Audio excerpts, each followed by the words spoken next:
the question is, how do I reverse the whole process of conditioning that has taken place since one's birth? Ostensibly, the word is reversal. But what is the intention? The intention is that of a forward movement. Right? We want to progress, we want to be better, we want to improve. Don't we? The only thing is that this time the improvement is taking the word, the shape of something called a reversal.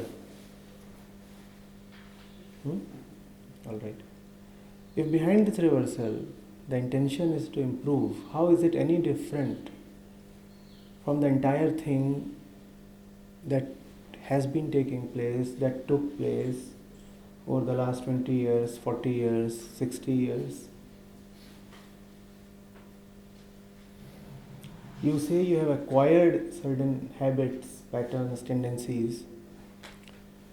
Did you acquire them in the hope of degrading yourself? What was the intention? Betterment.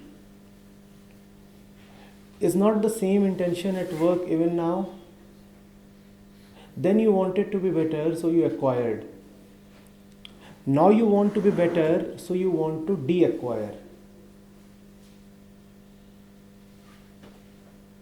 Then you wanted to be better, so you said that the step that I am taking shall be called a getting in. Now you want to be better, so you are saying that the step that I am going to take will be called a getting out.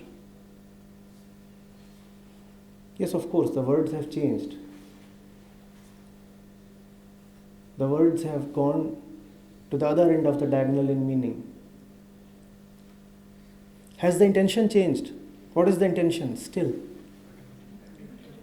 Betterment. And behind this intention to improve yourself lies the assumption that you are responsible for your own betterment.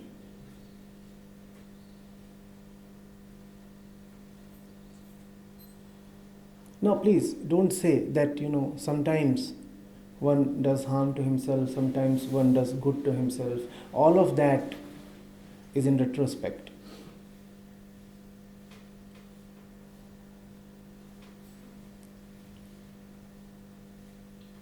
Really, at any moment, one is only doing what he or she thinks is good for himself. And this search for goodness, for something else,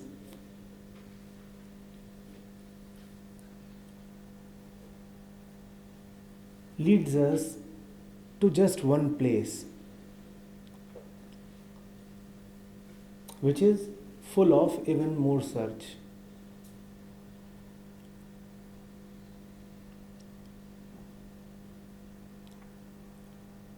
The assumption that the mind carries is, I know. I know. Now, I know is all right when it comes to small and limited things, closed systems.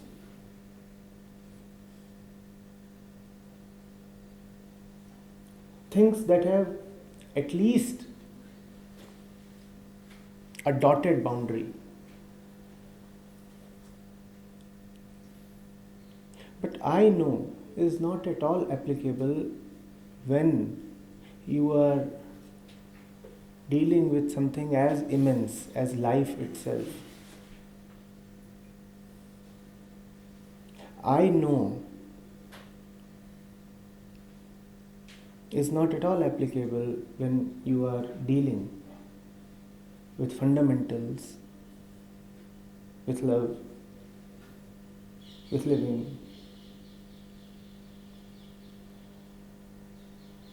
with grace,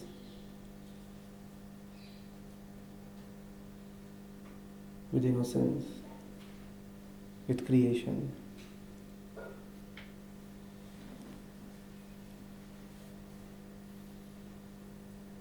Tell me, are you not sure that you won't be doing the same things again in another name?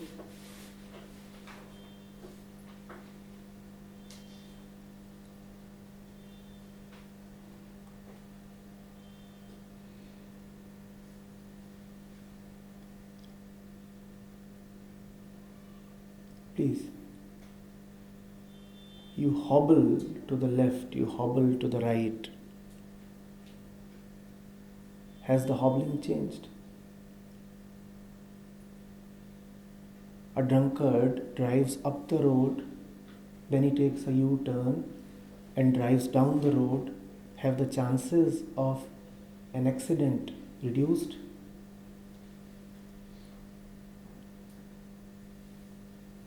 But you ask the drunkard, he would say, now I am correcting myself, now I am reversing my direction. When I was driving up the road, then I used to be reckless, I would meet accidents. Now you see I have corrected myself, I am now driving down the road. Will that help?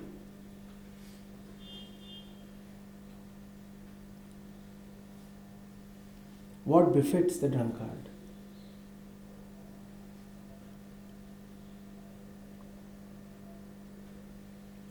Leave the steering. Get down. Stop trying to be in control.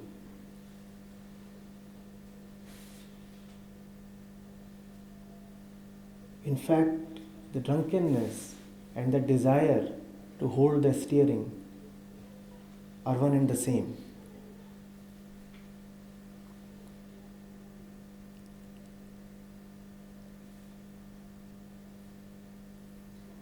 This is something very important. Please understand this.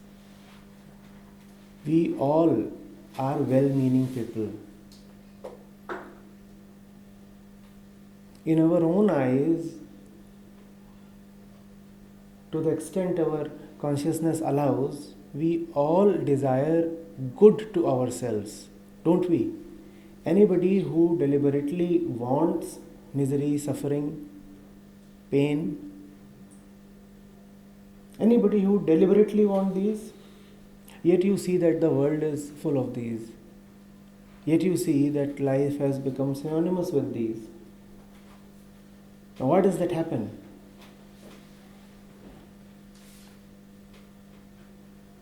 Because it is we who decide.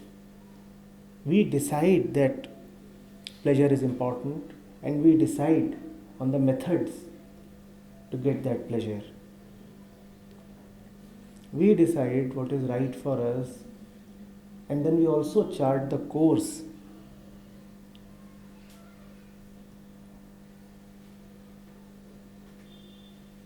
Does this not astound you? There is nobody in this world who wants anything except pleasure. Do you see this? And yet this world is mired in pain. Do you see that as well? Does that not suggest something to you? Look at that again. Have you ever wanted anything except lightness, except pleasure, except happiness?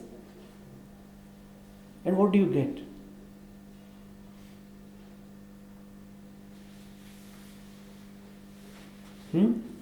Even if you are happy, are you satisfied with your happiness? Alright, even if you are satisfied with your happiness, are you secure in your happiness? Are you sure that the happiness will last?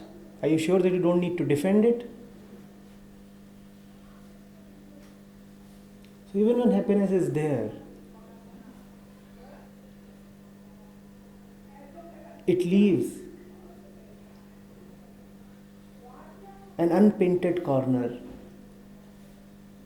It bugs you with an unfinished agenda. there is more to be done. There is more happiness to be had.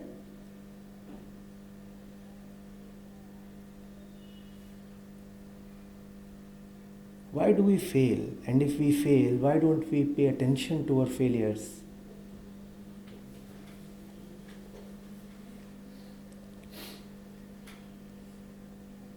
Conditioning just does not happen on its own.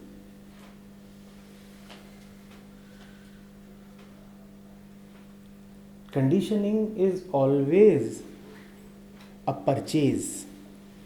You buy into conditioning. Nobody can condition a purely innocent mind. Conditioning happens because you want something from life. What is it to be conditioned? To be conditioned is to let influences in. Mind the word let. You opened the door through which the forces of influence entered. Why do you open those doors? You open those doors because you are expecting somebody. Probably a lover, probably a well-wisher, probably God, probably satisfaction, probably enlightenment. So the doors are open. You're looking outside. You want somebody to walk in. And then somebody does walk in. The one who walks in does not walk in despite you. The one who comes in invited.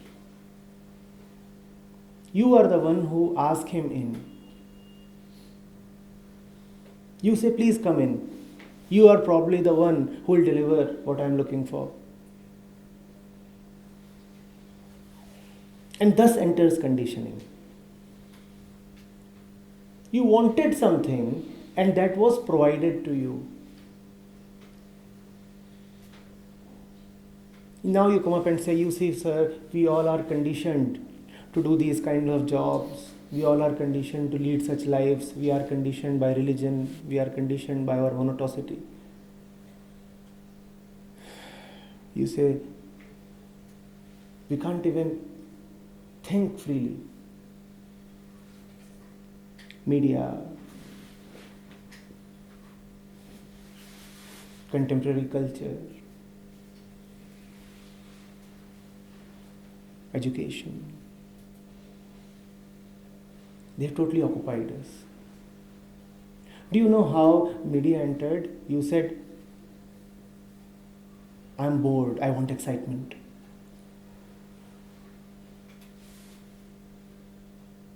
You said something is missing.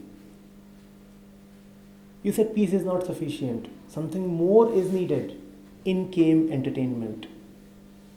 Because you wanted something more. Because you wanted progress. Because you wanted betterment. Because you wanted betterment, hence came in entertainment. You are not contented with the lively insecurity of existence. You said, I want security. I want to be consoled. I want to be assured that situations will remain under my control. This is what you wanted.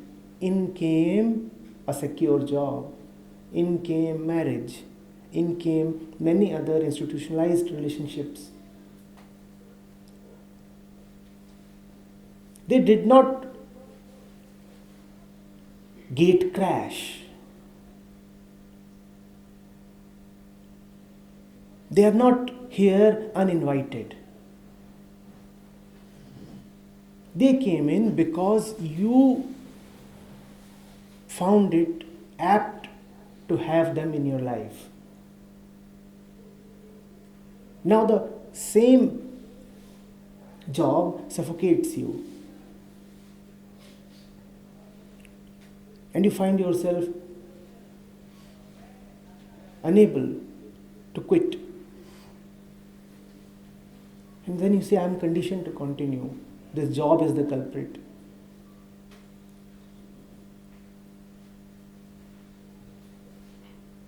Does the job have legs of its own?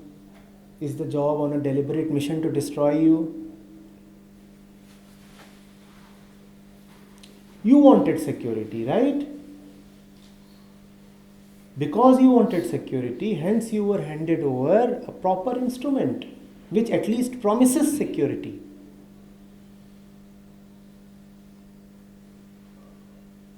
You are not all right with not knowing.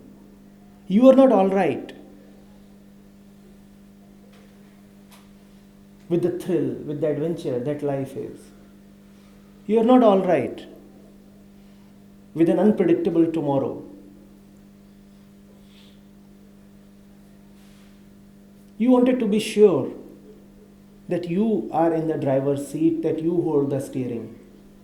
You wanted to be sure that every 30th of the month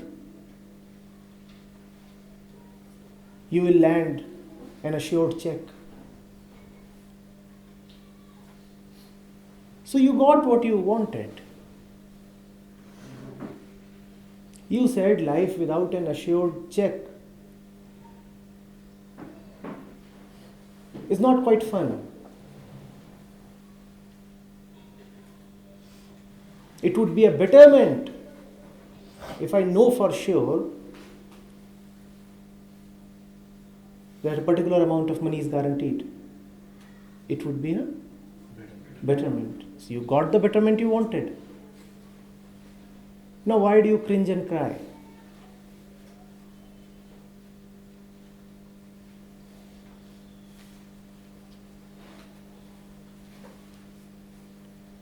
I want to take you again and again to the fact that all that which you consider as a problem today came into your life with your consent, explicit or implicit, but nevertheless your consent. Do you see this? Is there anything in your life which exists without your cooperation? It might be a reluctant cooperation, yet it is there, right? You cooperate. And if you cooperate, surely you see some benefit in cooperating. Who tells you that you have a benefit there? Your own personal wisdom. Does it not?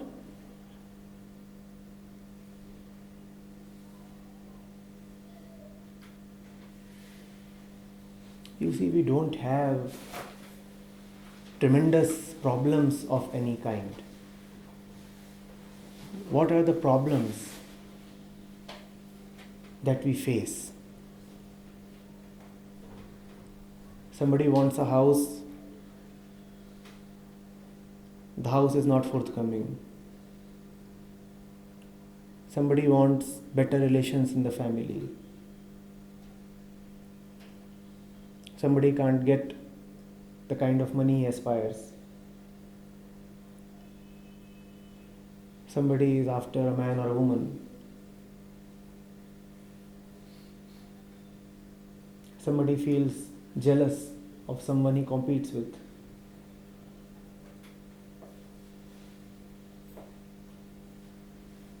Are your problems, and I'm asking to everybody who's present in this hall, are your problems of a fundamentally different nature than the ones that I counted? Please. These are your problems, right? When you talk of the great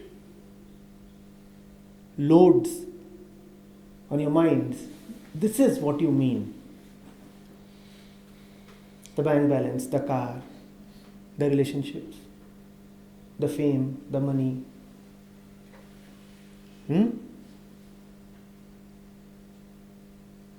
The security, the love affairs. That's what we mean, right? Now please tell me, Did any of these come to you without your participation?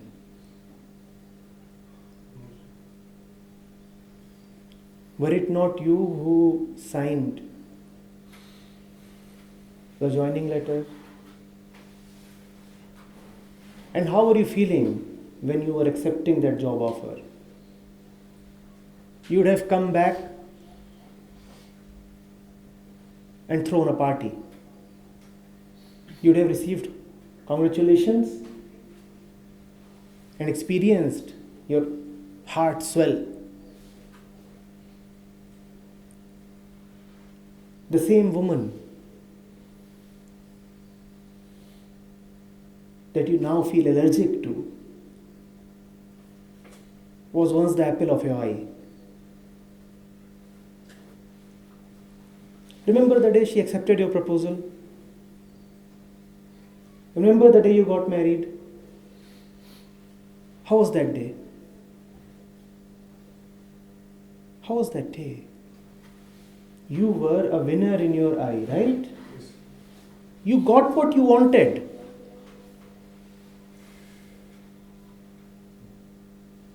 You got what you wanted. Now you cry. And you again have a want that you think will alleviate your crying if fulfilled. Don't you see that the crying itself exists because of the wants fulfilled rather than unfulfilled?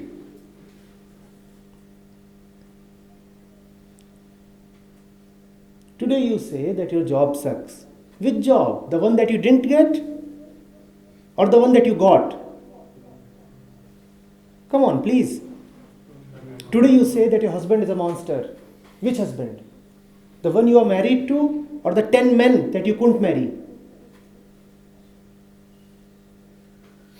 Don't you see that the fulfillment of your wants is probably a bigger curse than the unfulfillment? Yeah, of course, the 10 that you couldn't marry appear 10 times more attractive, handsome and fulfilling in imagination, in retrospect. But remember that you were the one who chose the 11th one compared to the other 10. Surely you had a rationale. Surely your intelligent mind came up with a conclusion. Surely you saw some trade-off.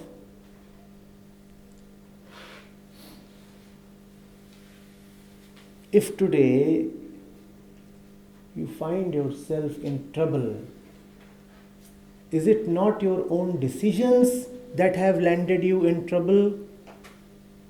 And is it so difficult to see and acknowledge that? Please,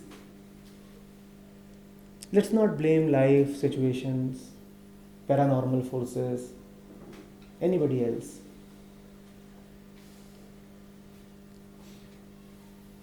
Who has brought you where you are?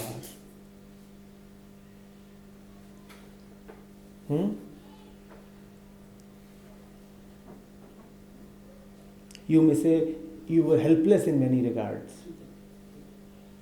I am asking, even if you were helpless, are you not contributing your bit in maintaining the status quo? You say you desperately needed money, so you had to accept a particular proposal, a particular agreement. Are you equally helpless even today? Then why do you continue to be in that agreement? Don't you see it's happening with your consent? And your consent means that your clever mind sees some benefit in it.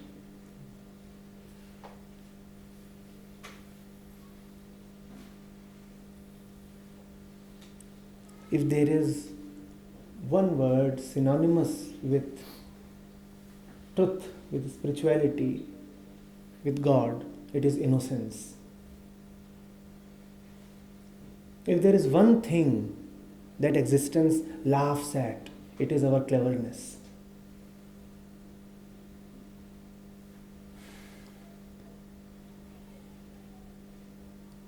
Is it not an extension of the same cleverness to today ask, how do I offload my past?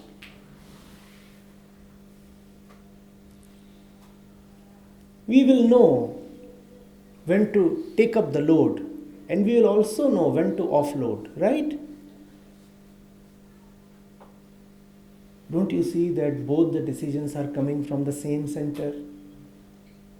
And if both of them are coming from the same center, would the second decision or second set of decisions have any impact different from the impact of the first decision or the first set of decisions? Mind you, they both are coming from the center. Don't you see that all of this is just a refusal, a reluctance to simply take what is given? Don't you see how your mind squirms the moment these words reach it? Take what is given. The mind says, then where is my doership? Then what have I earned? Am I a nobody? Can't I accomplish anything on my own? What do you mean by take what is given? Am I just an empty vessel in which anything can be poured? Have I no consciousness? Have I no being? Must I not strive? Must I not reach great heights?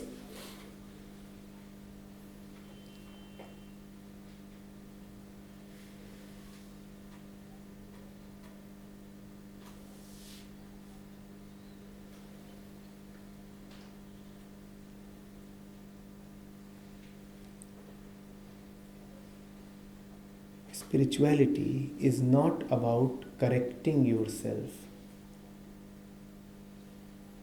Spirituality is about dropping the assumption that you can correct yourself.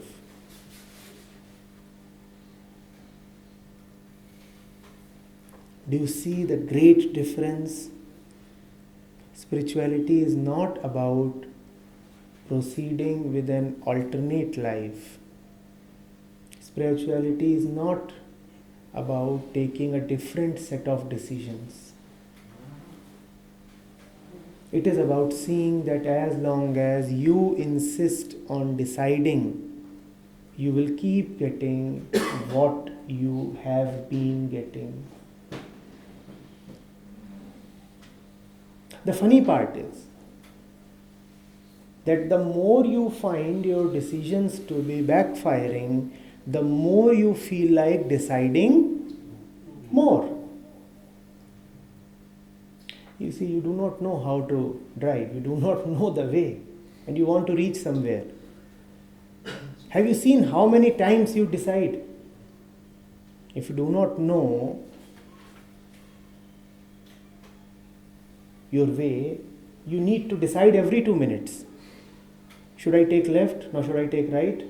Then you take a U-turn, then you again take a U-turn, then another U-turn, then another U-turn. When you know the way, you don't need to decide. Why do you need to decide so often? You need to decide so often because the previous decisions have not yielded the right results. Because the previous decision did not take you where you wanted to go, so you need to take another decision. But the assumption that the next decision would be a better one continues to hold.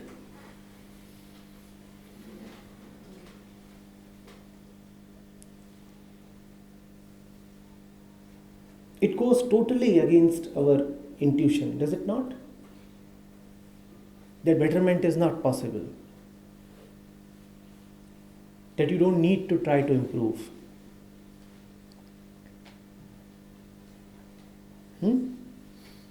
Something so actively resists, does it not? Should I then leave myself to the mercy of circumstances? What are you suggesting, sir? Do I throw myself to the dogs? Have I not a responsibility towards myself? To rise, to climb, to fly?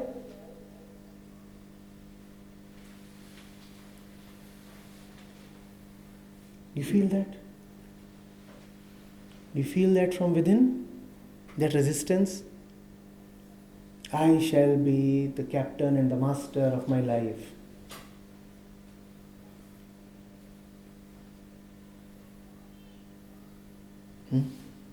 I will choose, I will decide, I will reach, I will accomplish, I will bloat, I will swell. One day I'll declare I am that.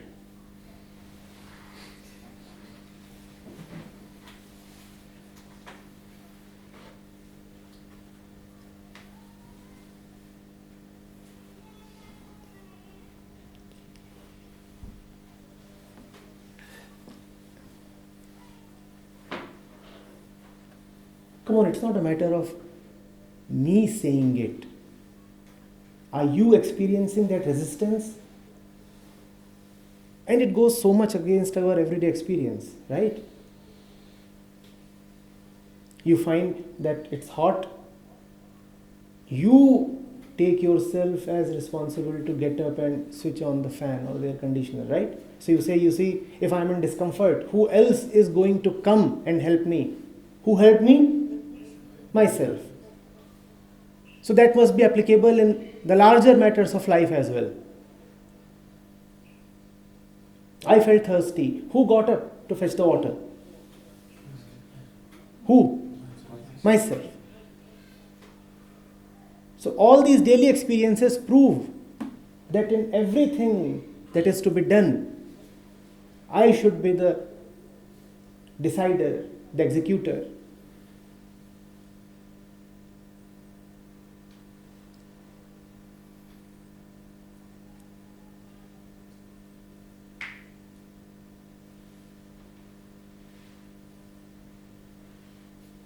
Do that.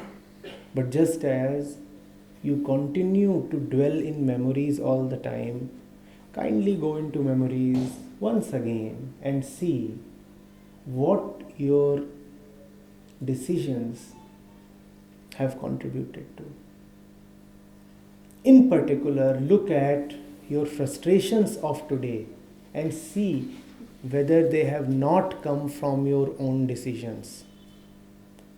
And do that honestly. It is very easy to blame others.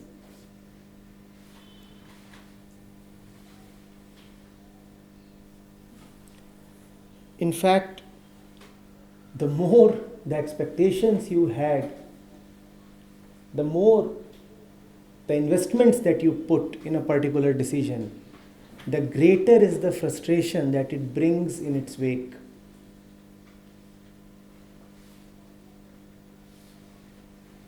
And why did you put in those investments? Because you were sure that your decision is right. Because you are sure that a huge dollop of happiness is just waiting for you.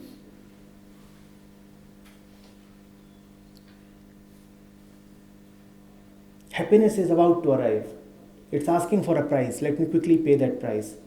You pay the price, you don't get happiness, and look at your frustration today.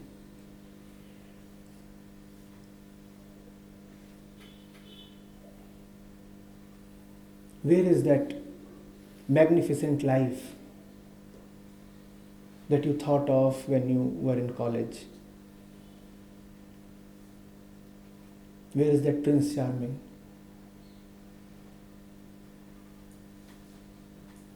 Where is that dreamy fairy? Where?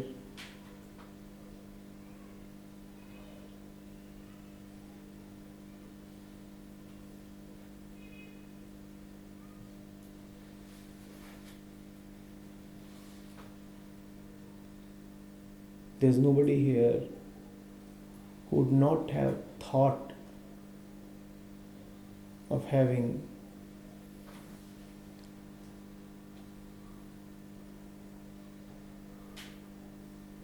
a most beautiful, most enchanting life, at least in some spheres.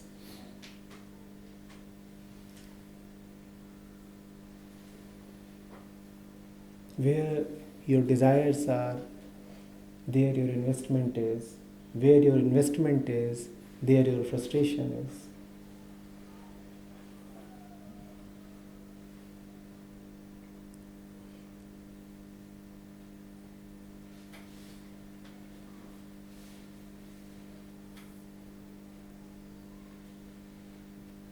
Do I have something to suggest on how to decide? I'm clueless.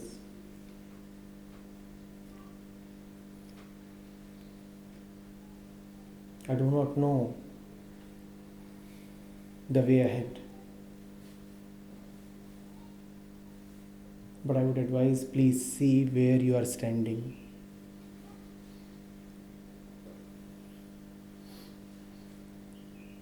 Please see.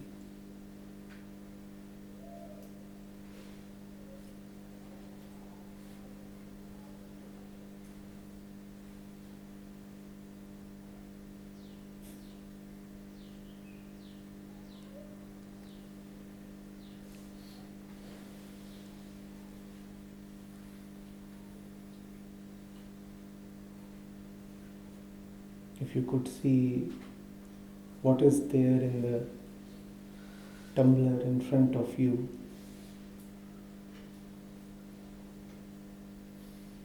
you would not ask what to do.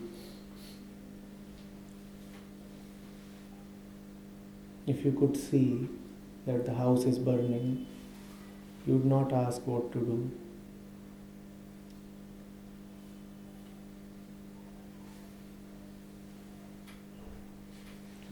Please see what is happening. What to do next is not at all an important question.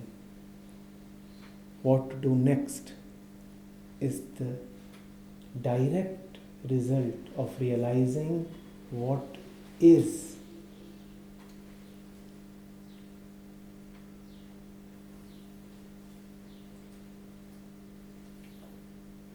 And when I say what is, I do not mean that in a metaphysical sense.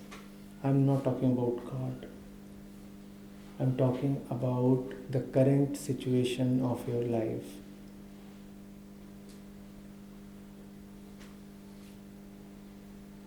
And when I'm talking about the current situation of life, I'm not talking about your concepts of your current situation. I'm talking about your eating, your living, your breathing. How do you feel when you get up? What is the quality of the time that you spend in your office?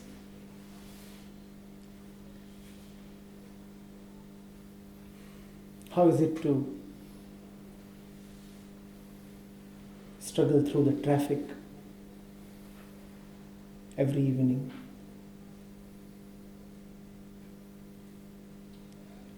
How is it to be measured in your words, even in your intimate relationships?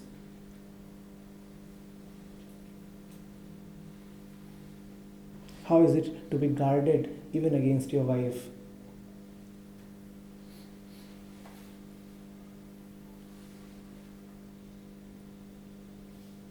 How is it not to be able to look even your parents in the eye?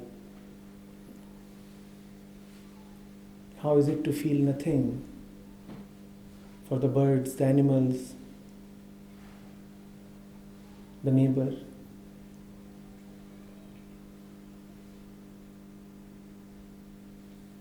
How is it to look at the sunset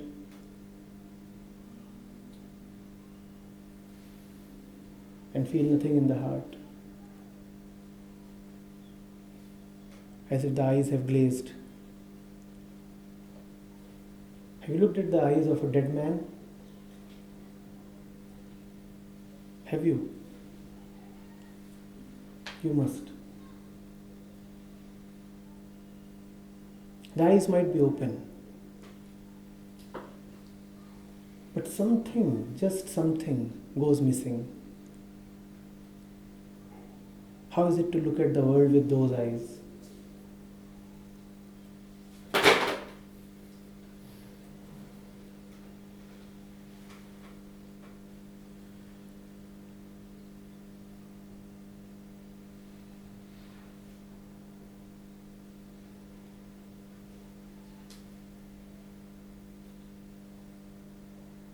That is what I mean when I say please get in touch with how life is right now.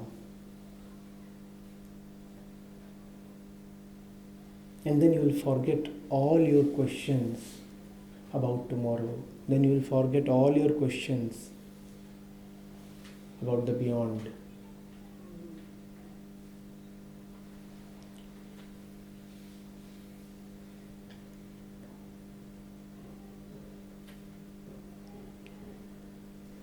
Yes?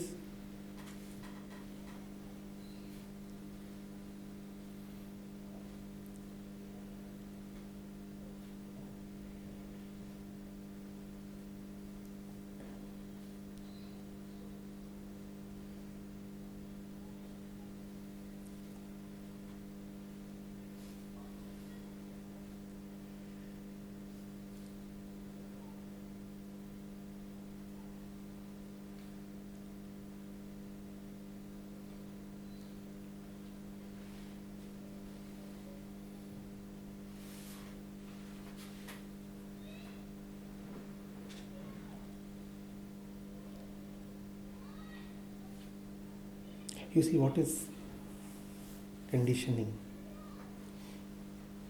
Conditioning is to bring something in when it is not needed.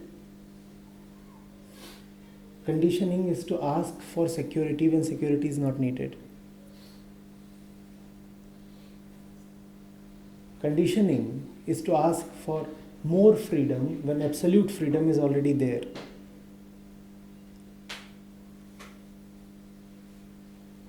Yes? All that which is unnecessary is conditioning. And that is what is eating us out.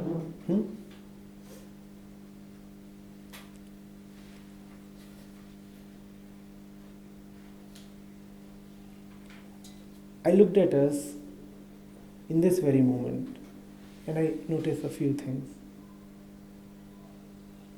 You see these books here, they represent sacredness.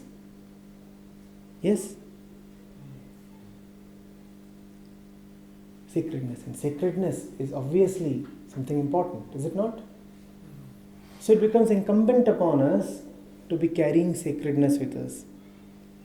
Sacredness in the form of books, in the form of words. And you see what that is resulting into, that so many of us are holding these books to their chests. And what is this scripted sacredness doing? It is preventing you from being in touch with real sacredness. And this is not merely a symbolism I am talking of. Twice, thrice, these books have prevented you from being attentive. They have fallen. Do you really need them, or are they totally unnecessary? Come on, in this moment, why do you need to be holding this stuff to your bodies? Why?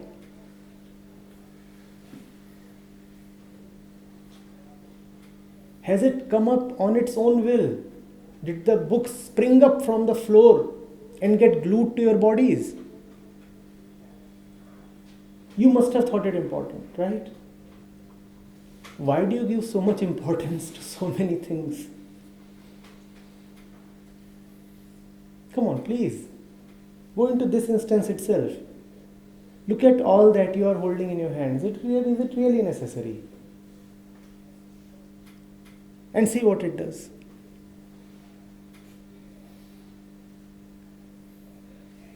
This movement is such a telling example.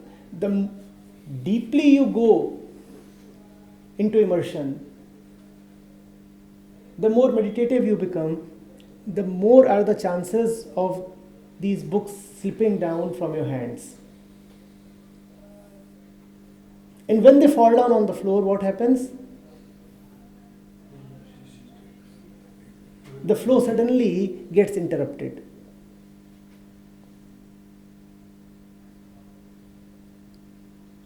As if a beautiful, silent river has been dammed.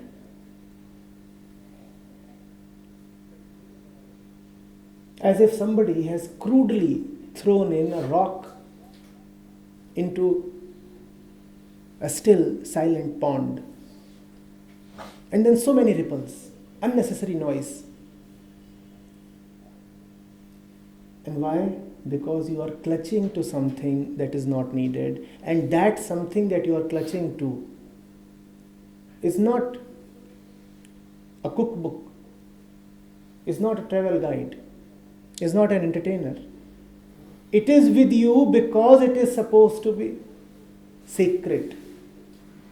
You see how rubbish enters our life in the form of conditioning?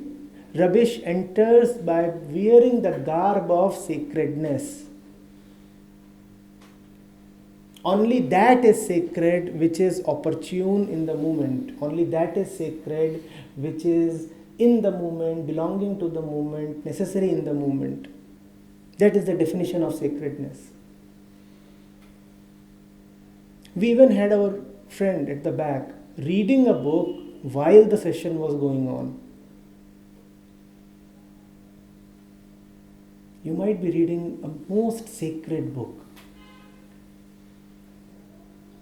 But then that is the most perverted of acts, don't you see?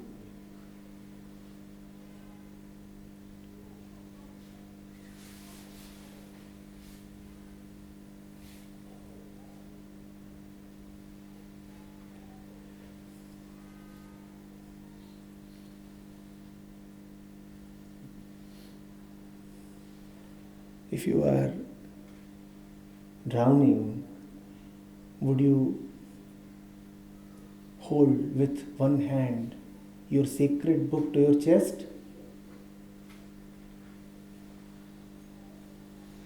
Yes. And I'm saying it might really be the most holy words that anybody has ever uttered. Mind you, even the holiest can be unnecessary. Because the holy is not a matter of words. The holy is a matter of the living truth.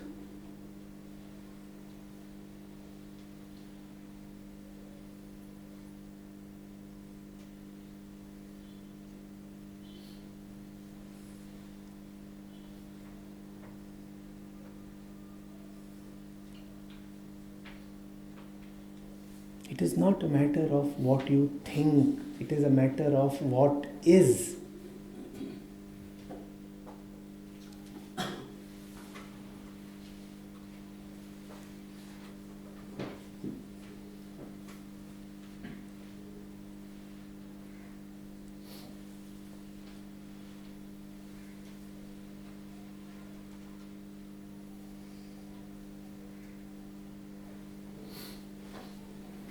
So difficult to give up the books, right?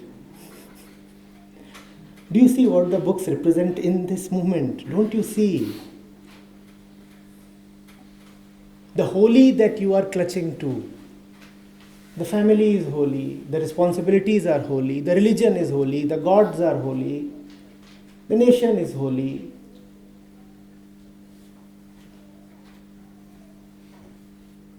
So difficult to give them up.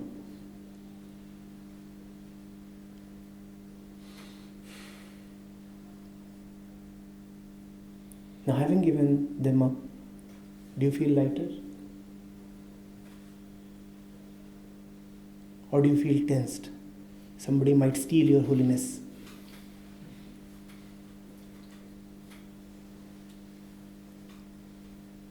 My holiness has been robbed.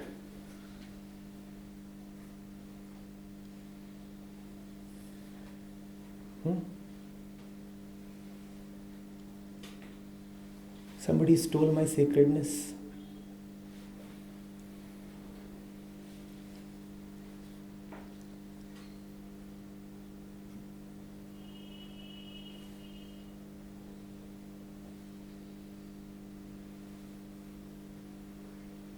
If it can be given up, it is not sacred. So unabashedly give it up.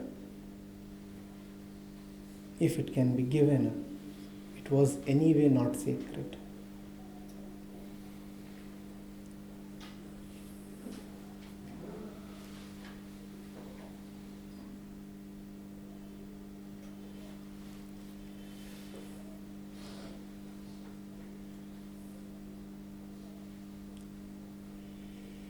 Nothing prevents you from the sacred, from the holy, from simple, direct, and the ultimate contentment except your own plans and cleverness.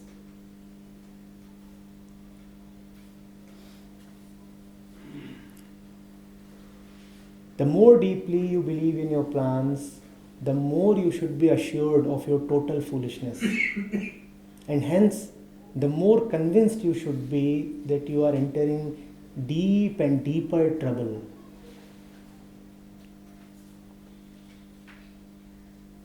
It's a bad cycle. When you perceive yourself in trouble, your tendency is to plan your way out of the trouble. The more you plan with a troubled mind, the more trouble is guaranteed.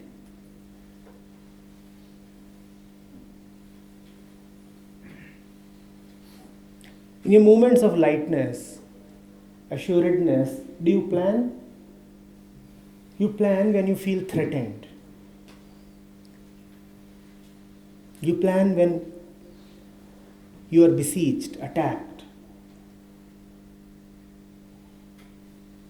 And what is the quality of the mind in those moments? The mind is scared, the mind is shivering, and with that scared mind you plan. Obviously that plan is going to put you in deeper trouble. Even if the plan is to get out of trouble. The plans are always intended to take you out of the trouble. It's a simple rule, please see. The result of action need not be speculated. The result of action is always foretold. The result of action is contained in the genesis of the action. If the action is arising from trouble, it is going to result in even more trouble.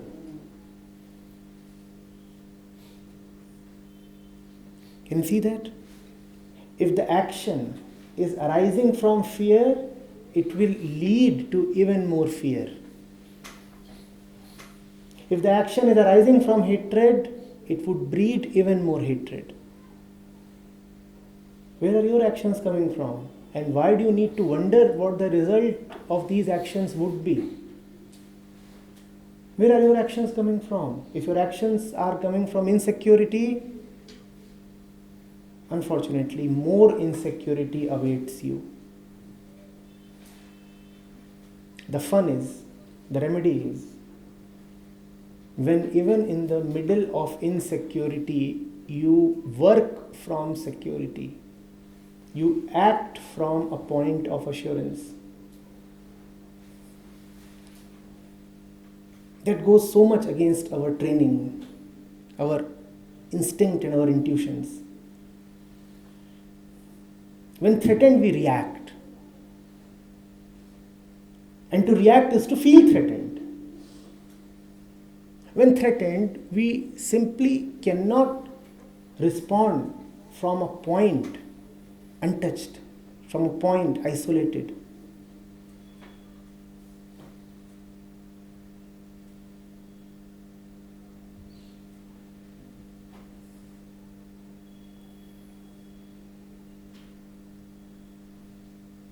Reaction is just a continuation of the action. How can it be a remedy for the action?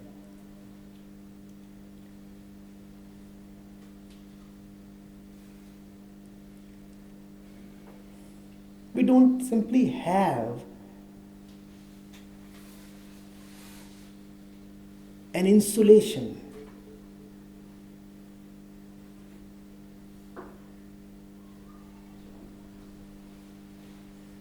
We are so full of longing, of waiting,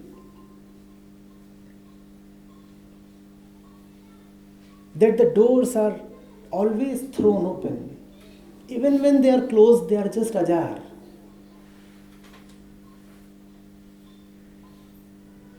Hence, there is no insulation.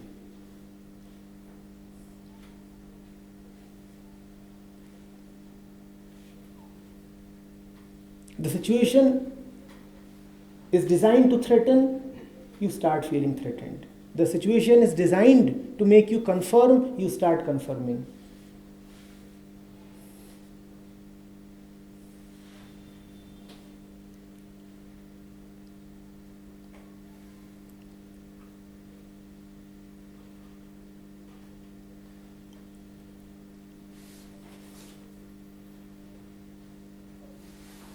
The situation is designed to throw you into a self-protection mode. You get into a self-protection mode. That's what all planning is about, right? Self-protection.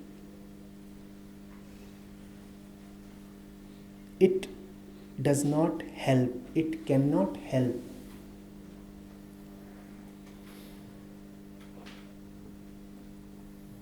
One has to operate a little mindlessly, a little insanely. When the situations are asking you to hate, see if it is absolutely necessary to respond, to react with hatred. When the situations are asking you to be terrified, see if it is imperative to be terrified.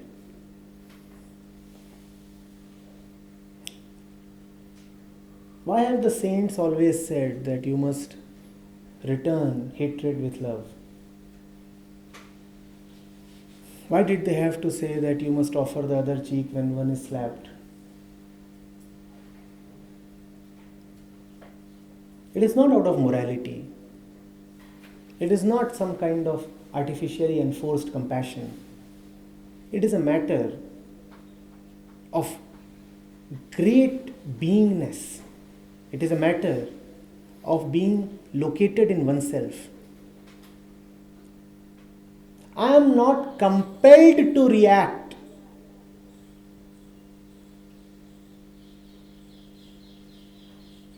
Through your attack on me, you wanted to compel me to react. I am the one who cannot be compelled. You will not be able to elicit hatred from me. You will only be able to get that from me which I am.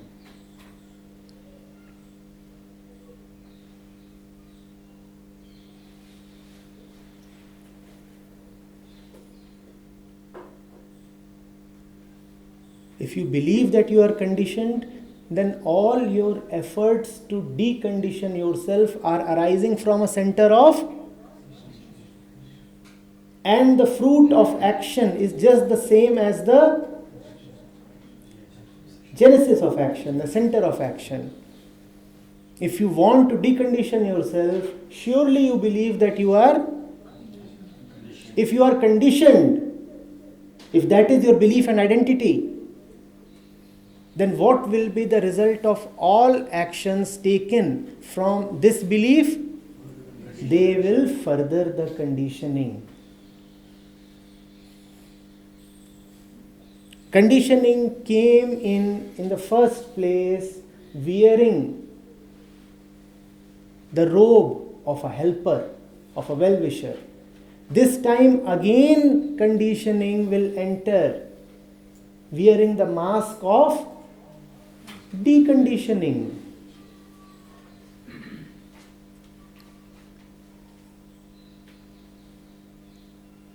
I know that does not give you any affirmative answer. I know that leaves you struggling to get some positive direction.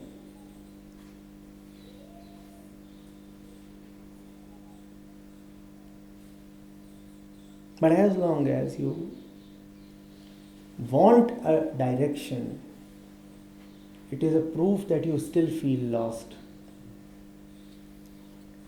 I will keep on asking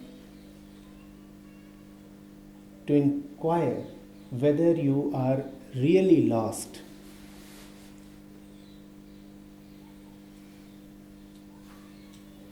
And if you indeed do feel lost, what brought you that loss?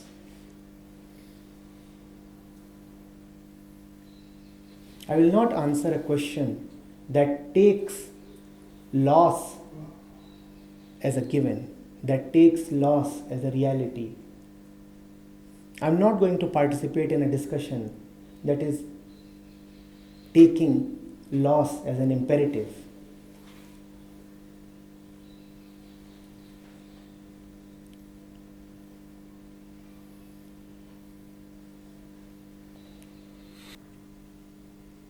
Sir, deconditioning you were talking about, and we have conditioned ourselves.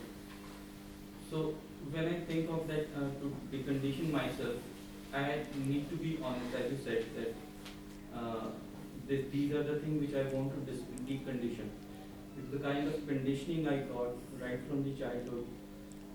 It was, according to them, it was a secure way to train me for the future and all. But now I realize that yes, few of the things and the entire things may be something wrong, and I really want to decondition it. But I find difficulties in introspecting myself, that how I should interpret, how I should claim myself that I have understood this truth and I want to decondition myself. You don't need to understand anything. You don't need to do anything that you can use as an alibi for not surrendering. You say, I will proceed only after you have understood. Then you can conveniently keep saying that I am not proceeding because I have not yet understood. The truth is unconditional. It does not demand any understanding from you. Not only are you not obliged to think, you are also not obliged to understand. What am I saying then? I am saying that don't you experience? That experience itself is sufficient. You don't need to understand the experience. Honesty does not mean that you have gone beyond the experience, that you have been able to cull out a deep transcendental meaning from the experience. I am asking, don't you experience? As you live through the 24 hours of the day, don't you experience? The experience itself is the fact. Don't you experience confusion? Don't you experience dismay? Don't you experience despair? Don't you experience excitement, happiness, pleasure?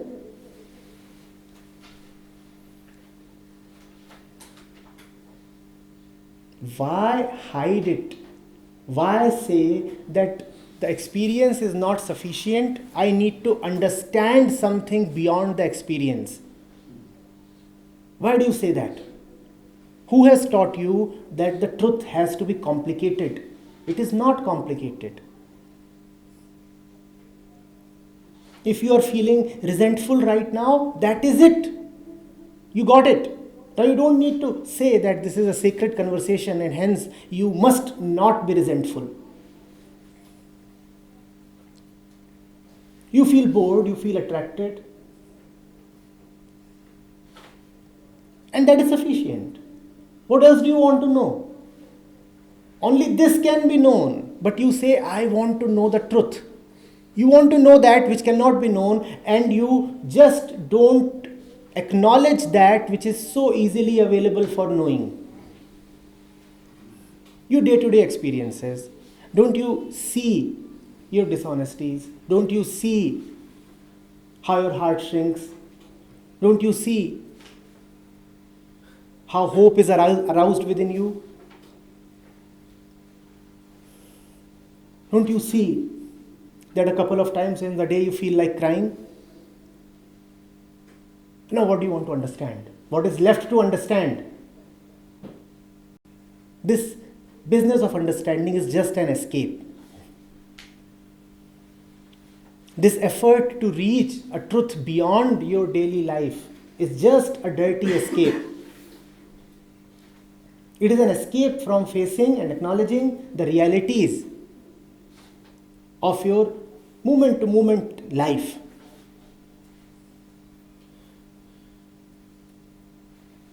What do you not know? Don't you live through it? And if you live through it, who else will know? How do you feel in a crowded bus? How do you feel when your car breaks down? Don't you know? Have you seen that reaction when somebody walks into your house unexpectedly? Now who else will know? And does not that reaction tell you so much? You wrote so many questions this morning. You have hardly asked any of them. Oh, of course, I didn't give you the time. It's another story. But don't you know that you are reluctant to ask and ask in public? Don't you know that you would be very forthcoming with the questions if you meet me privately? What do you not know? What is that great, deep, esoteric stuff that you aim to understand? What is that hidden truth that you are after?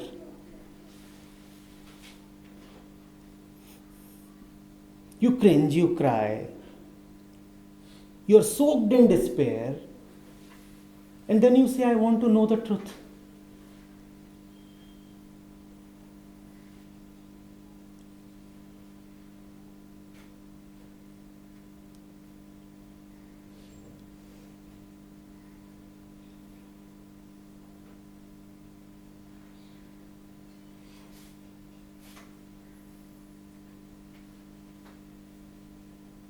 You wanted to come here in the morning. The breakfast was not ready. Don't you know how you felt?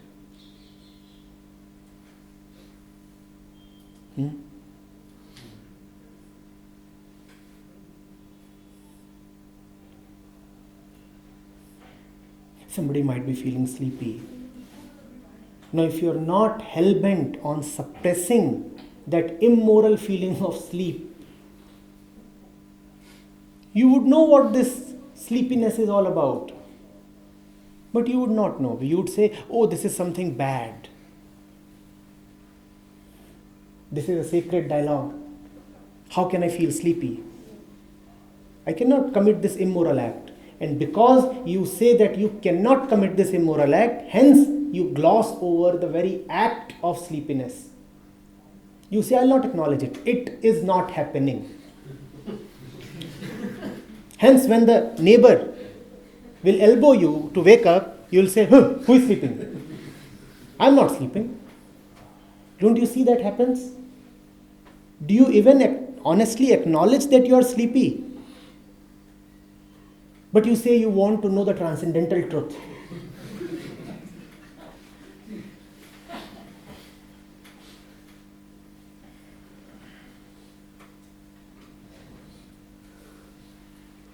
It is here, it is direct, it is in the fact, it is in the body, it is in the relationships, it is in the breath, it is in the moment to moment living. If you cannot see it here, it is nowhere else. And it is not complicated. It is not a matter of thought or enunciation or scripting or beautifully wording. It is nothing at all. It is just this.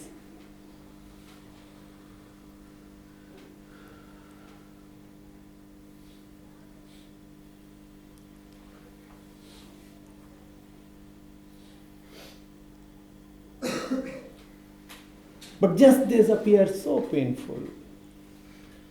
I don't want to look at it. Because we attach labels to it. Because we attach labels to it, of course. And then good is supposed to make you feel nice, bad is supposed to, and that's the battle. Of course. What to do?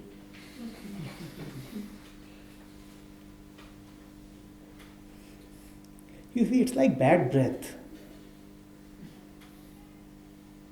Firstly, acknowledge it. And if you can't acknowledge it, it is writ large on the face of the other. Look at your relationships.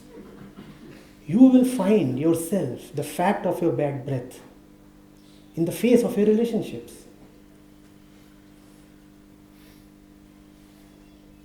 But then we don't kiss so much, do we? That's another problem. How will you ever come to know of bad breath without kissing?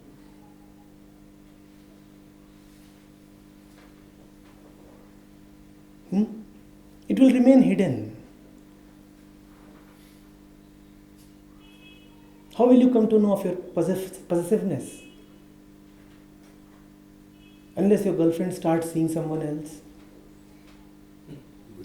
You can very securely keep claiming, oh, I am the most detached lover that there can be.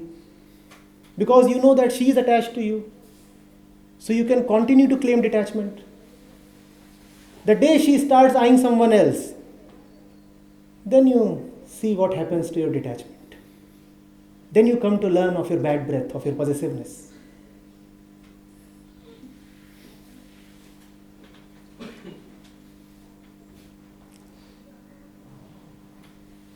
Go ahead, experience. Dive into the fact. Only there will you learn about yourself. And that learning is instantaneous. The fact can be worded. The fact that you now know the fact is the truth. It cannot be worded. That which powers you to come in touch with the fact is the truth. That power is not a fact, but it powers all facts.